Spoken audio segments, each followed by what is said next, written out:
Cooperation organisation की बैठक पूरी दुनिया में चर्चा का विषय बनी रही। पूरी दुनिया इस समय सम्मेलन पर आंख टिकाकर, आंख गड़ाकर बैठी थी, क्योंकि दुनिया ने उस तस्वीर को देखा जो सबकी कल्पना से परे थी। प्रधानमंत्री मोदी चीन पहुंचे थे। चीन पहुंचने के साथ ही उन्होंने अपने साझेदारों से तो मुलाकात की ही, साथ ही साथ उन देशों से भी मुलाकात की जिसके लिए कल्पना कर पाना अमेरिका जैसे देशों के लिए बहुत मुश्किल था। सबसे पहले तो यही अमेरिका के लिए चौंकाने वाली बात थी कि भारत के प्रधानमंत्री चीन का दौरा कर रहे हैं, और चीन पहुंचने के साथ ही भारत ने अपने मित्र देशों के साथ अपनी दोस्ती को और गहरा किया और अपने दुश्मन देश को जबरदस्त सबक सिखा दिया। नमस्कार, वंदे भारत, भारत तक देख रहे हैं आप। आपके साथ मैं हूं सांची त्यागी। आप देखना शुरू कर चुके हैं आपका पसंदीदा शो मित्र देश, और मित्र देश में हम बात करेंगे एससीओ के दौरान भारतीय प्रधानमंत्री कैसे सुर्खियों में छाए रहे और कैसे दुनिया भर के भारत के साझेदार लगातार पीएम मोदी की चर्चा कर रहे थे। और साथ ही साथ बात करेंगे आज भारत के दुश्मन देश की भी, क्योंकि जिस वक्त भारत अपनी मित्रता को अपने मित्र देशों के साथ गहरा कर रहा था, उस समय एक देश ऐसा था जो कोने पर चुप कर मुंह लटकाकर सिर्फ और सिर्फ एक प्रदर्शन को देख रहा था और भारत के उज्जवल प्रधानमंत्री की तस्वीर को अपने अंदर समेट रहा था। पाकिस्तान के प्रधानमंत्री शहबाज शरीफ के लिए क्षण बहुत मुश्किल था। पुतिन हाथ में हाथ डाले प्रधानमंत्री मोदी के साथ आगे बढ़ रहे थे। जिनपिंग हंसी मजाक कर रहे थे।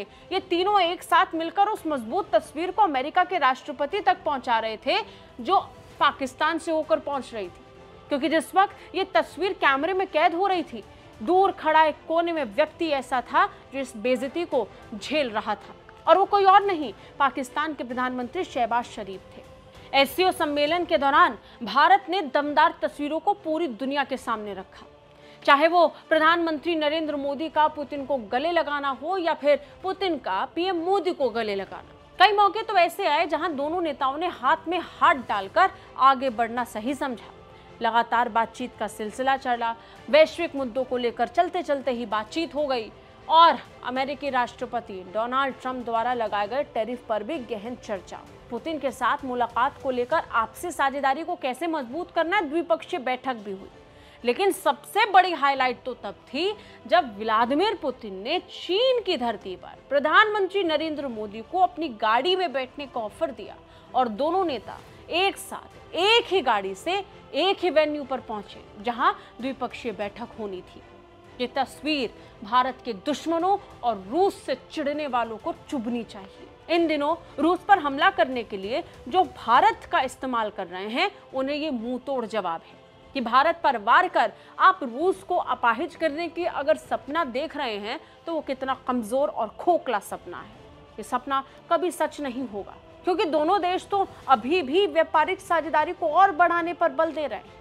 रूसी तेल खरीदारी को लेकर अमेरिका का टैरिफ कैसे उल्टा पड़ने वाला है, ये अच्छे से समझ में आ रहा होगा। और ये तस्वीर बताने के लिए काफी है कि ये जो दोस्ती, ये जो साझेदारी है, ये भी और मजबूत होने वाली है।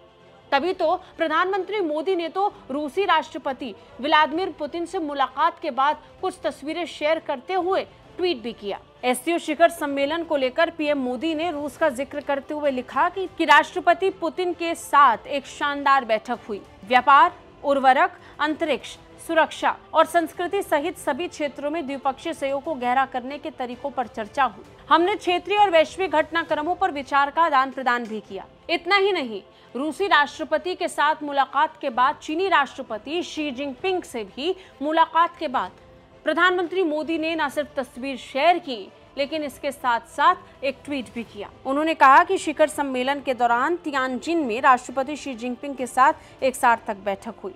हमने कजान में हुई अपनी पिछली बैठक के बाद से भारत चीन संबंधों में आई सकारात्मक प्रगति की समीक्षा की। हम सीमावर्ती क्षेत्रों में शांति और सौहार्द बनाए रखने के महत्व पर सहमत हुए और आपसी सम्मान, आपसी हित और आपसी संवेदनशीलता पर आधारित सहयोग के प्रति अपनी प्रतिबद्धता दोहराई। मुलाकातों का दौर सिर्फ यहाँ तक नहीं था, इसके अलावा कई और देश इस लिस्ट में शामिल हैं जिनके साथ मुलाकात हुई, और पीएम मोदी ने अपने सोशल मीडिया पर सबके साथ तस्वीरें शेयर की। फिर चाहे वो नेपाल के प्रधानमंत्री हों, मालदीव्स के राष्ट्रपति, कजाकिस्तान, उज्बेकिस्तान, किर्गिस्तान या फिर बेलारूस के राष्ट्रीय अध्यक्ष। पीएम मोदी ने तो अपने रक्षा साझेदार आर्मेनिया से भी बात की। जिसे भारत जमकर हथियार बेचता है। आर्मेनिया के प्रधानमंत्री निकोल पेशिशकियान के साथ भी बातचीत को लेकर पीएम मोदी ने जानकारी दी और कहा कि प्रधानमंत्री के साथ बहुत अच्छी बातचीत हुई। भारत और आर्मेनिया के बीच मैत्रीपूर्ण और पारस्परिक सहयोग पर आधारित मधुर और प्रगाढ़ संबंध है। किर्गिज राष्ट्रपति सादिर जापरोव के साथ बातचीत को लेकर तस्वीर शेयर करते हुए पीएम मोदी ने लिखा कि हमारे देशों के बीच एक मजबूत साझेदारी है और हम अपने विकासात्मक सहयोग को और मजबूत बनाने के लिए मिलकर काम करते रहेंगे। उज्बेकिस्तान के राष्ट्रपति शवकत मिर्जियाएव के साथ मुलाकात को लेकर पीएम मोदी ने कहा कि भारत और उज्बेकिस्तान एक गतिशील साझेदार से बंधे हैं जो संस्कृति, अर्थव्यवस्था और लोगों के बीच संबंधों के माध्यम से निरंतर विस्तारित हो रही है। तुर्कमेनिस्तान के राष्ट्रपति सरदार बद्रीमुहादेव के साथ बातचीत को लेकर उन्होंने कहा कि दोनों देशों ने विभिन्न मुद्दों पर विचारों का आदान प्रदान किया।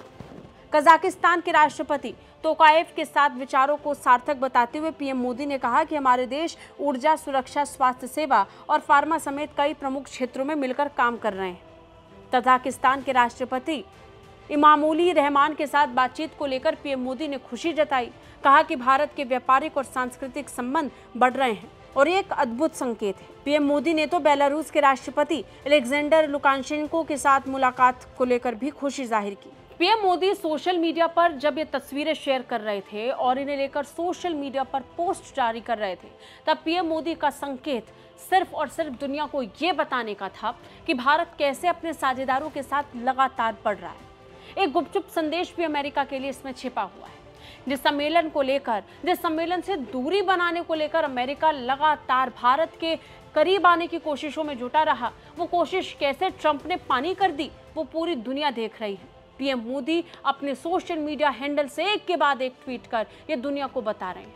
और फिर जो तस्वीर एससीओ सम्मेलन से आई, वो तो पूरी दुनिया के सामने उजागर हो रही है। दुनिया देख रही है कि कैसे विश्व भर में भारतीय प्रधानमंत्री नरेंद्र मोदी अपने स्तर पर साझेदारों के साथ आगे बढ़ रहे हैं।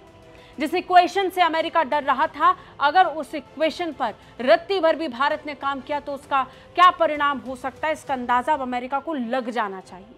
और शायद अमेरिका को इस बात का अंदाजा है। यही कारण है कि अमेरिका में ट्रंप के मंत्री भी अलग अलग बयान दे रहे हैं। जब आप विदेश मंत्री को सुनेंगे तो बयान अलग, रक्षा मंत्री अलग बयान देते हैं और इसी तरह अमेरिकी राष्ट्रपति डोनाल्ड ट्रंप इन दिनों चुप बैठे। भारत ने तो रूस के साथ अपने संबंधों को लेकर इतनी स्पष्टता कभी नहीं दिखाई जितनी इन दिनों भारत दिखा रहा है। पिछले 3.5 से 4 सालों में भारत पर जितना दबाव पश्चिमी देशों की तरफ से बनाया गया, उसका मुंहतोड़ जवाब भारत ने अपनी दोस्ती से दिया है।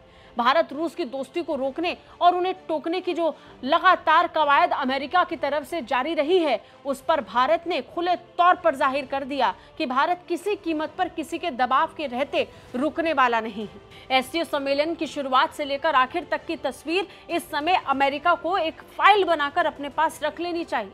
पहले प्रधानमंत्री मोदी का रेड कार्पेट बिछाकर जोरदार स्वागत, उसके बाद एससीओ सम्मेलन में ग्रुप फोटो के दौरान पीएम मोदी की जगह। और तो और एससीओ सम्मेलन में इसके सदस्य देश जब फोटो सेशन के लिए आगे आए, तब भी पीएम मोदी की तस्वीर बता रही थी कि अब चीन कैसे भारत के करीब आ रहा है। भारत ने सिर्फ थोड़ी सी उम्मीद चीन को दिखाई और उतने में ही चीन ने इस दोस्ती को स्वीकार कर लिया। अगर भारत चीन के साथ खुलकर दोस्ती के लिए जाता है तो अमेरिका का क्या हाल होगा, इसका अंदाजा अब अमेरिका को लग जाना चाहिए।